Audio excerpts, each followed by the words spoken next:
Hi, I'm Thomas Lee, and I'm here with my collection of 10 cool PowerShell version 3 features that you'll find in Windows Server 2012. Okay, so this number 8 is robust remoting.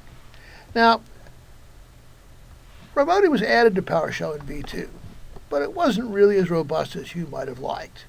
It often seemed to break at the first sign of trouble, and once broken, often stayed broken. It could be rather hard to fix. It worked, and when it worked very, very well, and most of the time it did work, but it was hard to diagnose, hard to fix. Now, under the covers in version 3, but a tremendous amount of work, and lots of simple errors, a simple connection error, a wire was going in and out of range that used to break remoting, now no longer become fatal. Now, but given the importance remoting plays in Server 2012, remoting and workflow really are the basis for new server management tools. This is really quite important. In a way, it's kind of hard to show because, of course, here in the demo room, everything is very reliable. I'll try and show you some of the features we have in PowerShell remoting. So with that in mind, let's go off to our demo. And basically, what we have here is a simple little demo file. And let's go off and run that. So the first thing I want to do is look at the PS session-based commandlets we have.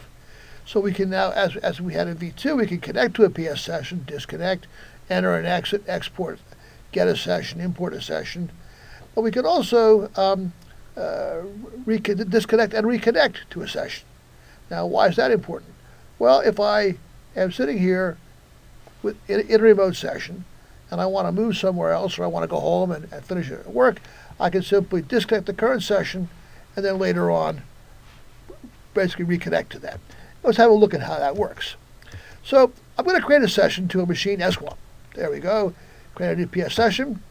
And then I'll have a look at that session variable. So here you have the states opened. We have timeouts, buffering modes, and so on. And of course, all these are highly configurable. We have a name, session 2, and we have a run space that we're actually running this in.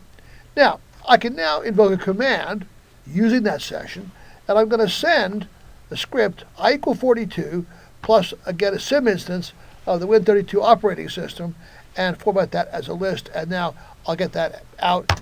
And when I do that, that goes off and it runs that. There's the sim instance, Win32 operating system. You can see we're running Windows Server 2012. And now, go to the screen, but now I'll disconnect the session.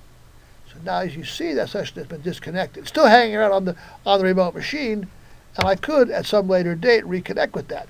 Here you have it. I connect with the session. Now you notice it's back to being open again.